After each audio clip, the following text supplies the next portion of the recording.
سلام دوستان من، بانو هستم. میخوام امروز در مورد نقاشی صحبت کنیم. اینکه باید اصلا از کجا شروع کنیم. یه چیزی میخواستم بهتون بگم به عنوان کسی که خودش این کار رو یاد گرفته. من هیچ کلاسی نرفتم. تقریبا از بچگی 6-7 سالگی دارم نقاشی میکنم. هر سبکی، هر چی که دستم اومده رو کار کردم تا بالاخره تونستم اون راهی که میخوام رو انتخاب کنم، سبک خودم رو انتخاب کنم. اما ما چجوری به اینجا باید برسیم؟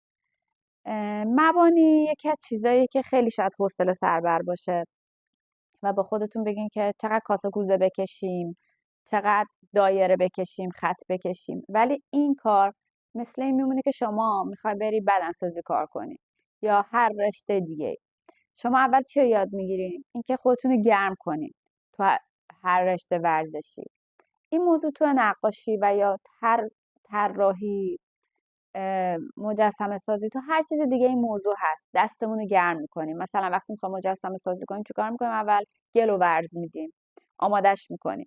اینم مثل همون موضوع شاید خیلی حوصله سربر به نظر بیاد، ولی وقتی که کار رو شروع میکنیم و کم کم کم کم پله پله جلو میریم، دیگه اون کار به نظرمون مثل گرم کردن برای شروع یه کار بزرگتره. به خاطر همین ما حتما باید مبانی رو یاد بگیریم و انجامش بدیم، نترسیم ازش. اینطوری میتونیم خیلی راحت‌تر جلو بریم. خب حالا شاید به خودتون بگین که من الان مبانی رو یاد گرفتم، میخوام یه لول برم بالاتر. معمولا اگه کلاس برین خودشون اینا رو براتون دسته‌بندی میکنن. یه وقتی یه کلاس آنلاینی شما میگیری، آفلاین، حالا هر کدوم، بهتون پیشنهاد میده این پکیج الان مناسب تو، این پکیج مناسب تو نیست. اینجوری میشه که شما خودتون پله پله، لول لول بالا میرید. مهم این نیستش که بخوایم چه راهی رو انتخاب کنیم برای یاد گرفتن. میتونه کلاس‌های آفلاین باشه، آنلاین باشه، یوتیوب باشه، یا نه خودتون مثل من آزمون خطا کنین. مثلا برای ساختن رنگ پوست من کرم پوست جلو میذاشتم، انقدر رنگایی که مبانی که حالا یه حدی میدونستم چطوری میتونم نارنجی بسازم، انقدر این رنگا رو با هم قاطی میکردم تا به اون رنگ دلخواهم برسم.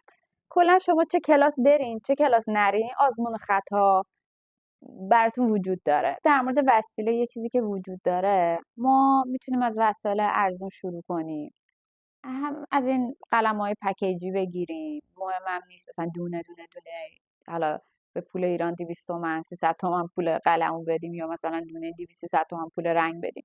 میتونین از این پکیجایی که حتی بچه‌ها باش نقاشی میکنن بگیرین، شروع کنین. اصلا خجالت هم نکشین، شما بودجهتون انقدر میرسه. من فکر نمی‌کنم این موضوعی باشه که بخوایم خیلی مثلا فکرمون رو مشغولش کنیم که من این وسیله رو بگیرم مثلا تاریخش بگذره خراب بشه. نه، اگه کار زیاد بکنین حتما استفادهش میکنین، پس نگران نباشین که وسیله گرون من نخرم.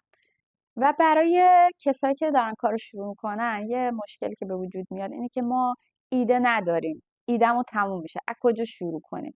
همچین چیزی وقتی که شما یاد بگیریم، مثلا من یه برگ پیدا میکنم، این برگ رو من بردارم اصلا از روش یه نقاشی ساده بکشم، یا نه اینو مثلا نصفش کنم، این طرفش رو یه کار دیگه بکنم. اینجوری شما کم کم کم کم به خلاقیت میرسین.